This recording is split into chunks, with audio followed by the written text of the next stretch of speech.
Do you ever have a great idea and you need someone to say yes to it? Sometimes, the more you try and get someone to say yes to something, the more resistance they seem to put up. It's easy to leave feeling like it's really tough to persuade people to give you the buy-in and agreement that you want for your ideas. But it's not your fault. Chances are you were taught things like, try to get someone to say yes as soon as possible in a conversation if you want them to agree at the end. Or you may have heard, if you get someone to say yes 3 times before you make your request, then chances are higher that they'll say yes to you when you make your request. Or maybe you heard something like this, make sure that you don't ask a question that makes the other person say no, because then they're a lot more likely to say no. These pieces of advice may sound right, but actually they're wrong. I explained this in more detail in a talk that I gave to my top corporate clients. Check it out. Let's have a quick role play over here. I'm going to need someone to help me with this, and you are going to be a telemarketer. So you're just going to answer, and we're going to pretend that this is a phone call, and this is a typical call that we'd probably experience. Hello? Hello, is this Mr. Smith? That's correct. Hello, my name is Janine, and I'm calling from Lifestyle Corporation X. Have I caught you at a time when you can speak quickly? 5 minutes, yes, sure. Oh, great. Do you think it's important to take care of your health? Yes. Oh, good. And do you think you could be doing more to improve your health and wellness even more than it is now? Always, yes.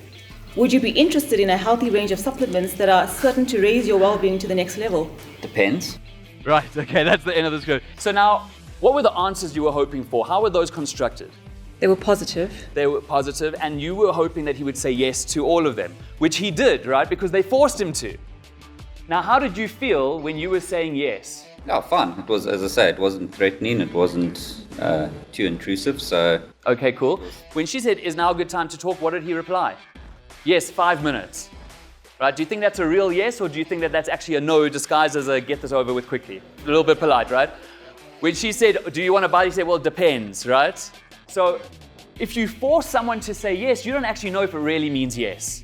The only yes you should really want from a negotiation is the commitment right at the end to the deal. There's other types of yeses, So what actually lands up happening is that when you ask questions that force someone to say yes, they start to feel maybe a little bit suspicious and uncomfortable, like, where are you going with this, right?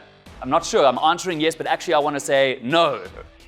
They become frustrated and impatient. You remember, people keep you on the long line enough, you're saying yes, you don't know where they're going, and they may become fake and insincere, or maybe they're just being polite, and that's not what we want either. So what you really want to do is to ask questions that forces people to say no.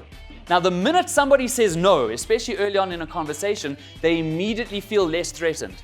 They feel like they're still in control.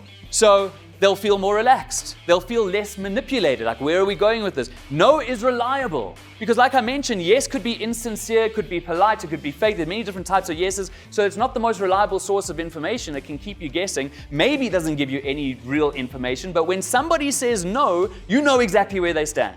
Now, by the way, no doesn't always mean rejection. What else could no mean? No could mean I want something else. I need more information. I want to talk it over with someone else. I'm not yet ready to agree. You're making me feel uncomfortable. I don't understand, or I don't think I can afford it. But you'll be able to find that all out when you ask a question that makes someone feel comfortable. They say no, they feel relaxed, open to possibility. They feel like they're still in control. But no creates the opportunity for you to ask veiled questions. Well, what about this doesn't work for you? How can we come to a better solution? Right? You could ask veiled questions, which moves the conversation forward, and you absolutely are shaping that conversation. You know where it should go, as opposed to having false information that could come from yeses that don't really mean yes. So for all those reasons, stop being held hostage by trying to get a yes all the time, and just know that negotiations actually start with no. Have you ever experienced something similar to that?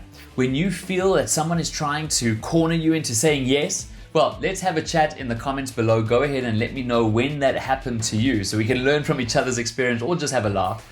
But in short, if you're unable to win agreement and cooperation from people, then you'll be unable to influence people. And if you're unable to influence people, then that means you'll never be able to reach your potential to lead, sell, or negotiate on a level that your dreams and goals require of you. So, to fast track your influence to the next level, join my private Facebook group and you'll receive daily influence development tips, advice, principles, and techniques. So just click on the link in this video's description to join the group now. I look forward to seeing you inside there.